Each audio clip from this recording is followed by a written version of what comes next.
welcome to the Quality Podcast episode 8.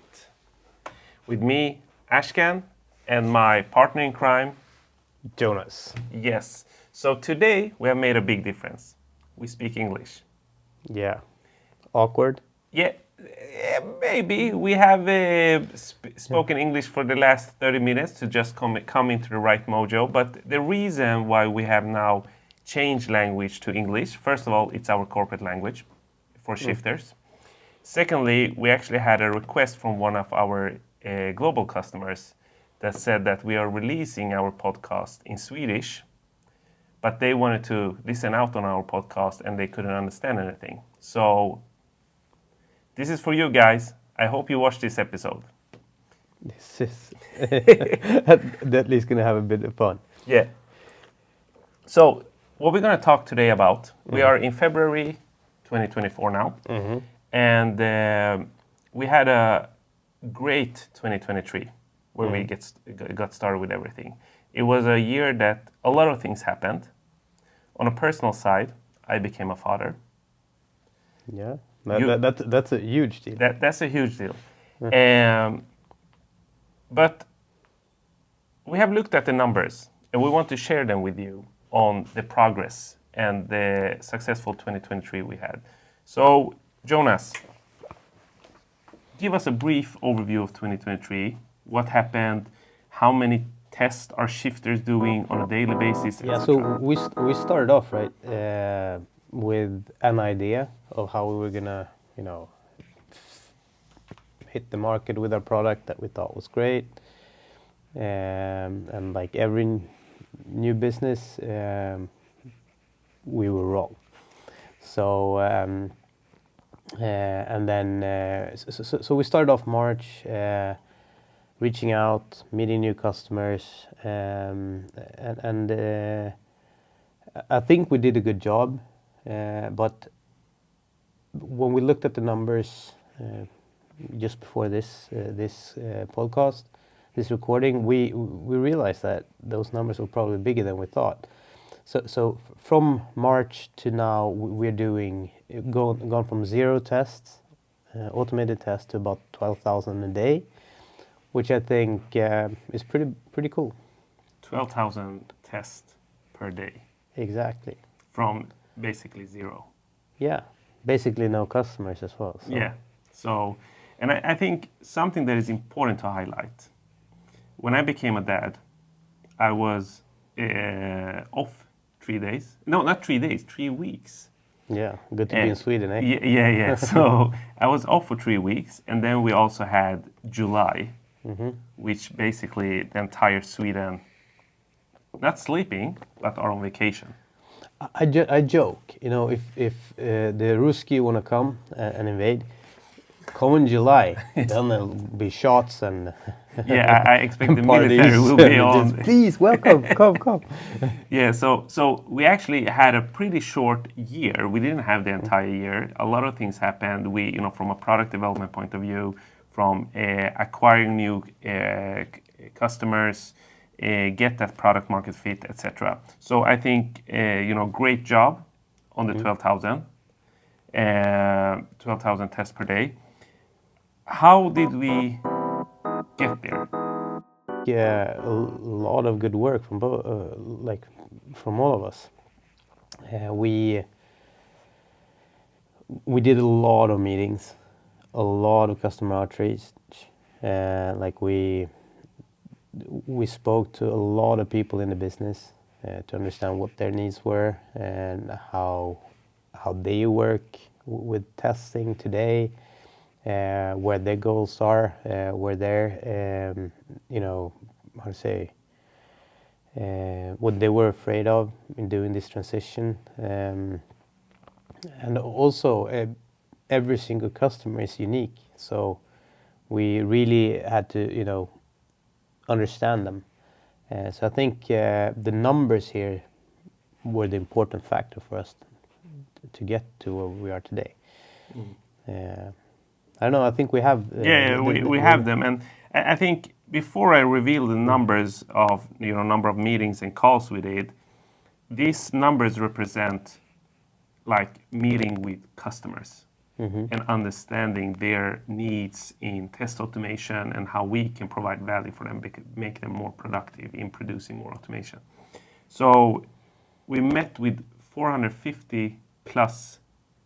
We had 450 plus meetings, and we made more than 2,000 calls to customers and prospects. That's super good based on where we started off. So when we started, we identified our ideal customer profile. Which segment should we start with, size of the business, etc. So,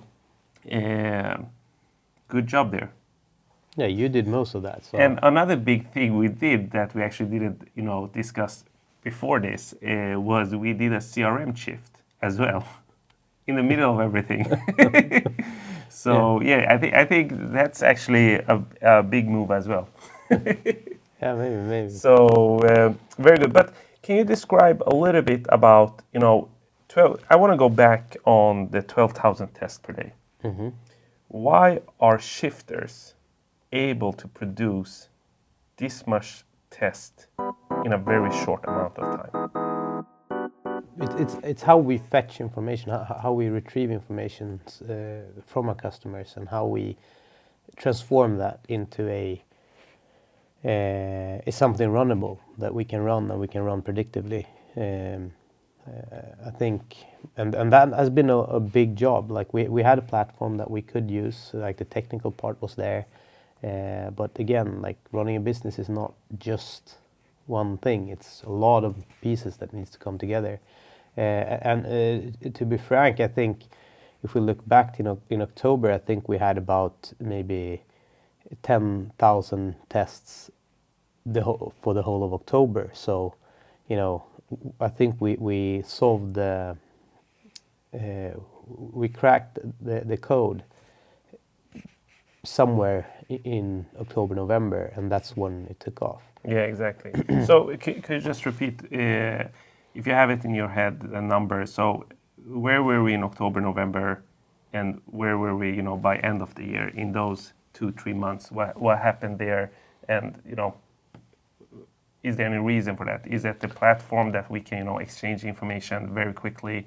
How does our also customer success, come into the picture? Yeah, I think the biggest thing that we did was that we removed the customer from the producing equation. So I think what we have seen when we have been out talking, again, 450 meetings, a lot of talks, and those are the ones that we have registered. Yeah, good point. Exactly, because I always fail. But what we have learned during that period was like we know that the customers really want to do this. They see the benefits, they understand the benefits, but the problem is to get their ass out of and start doing it. And then again, they've been working in a certain way. It's been working out. Like apparently they have a viable business, so they know that what they do when they do it manually, which they mostly do, they understand that they can, they feel confidence in that. Yeah. So when we started asking them, let's tell us what we want to do, put that into writing, or we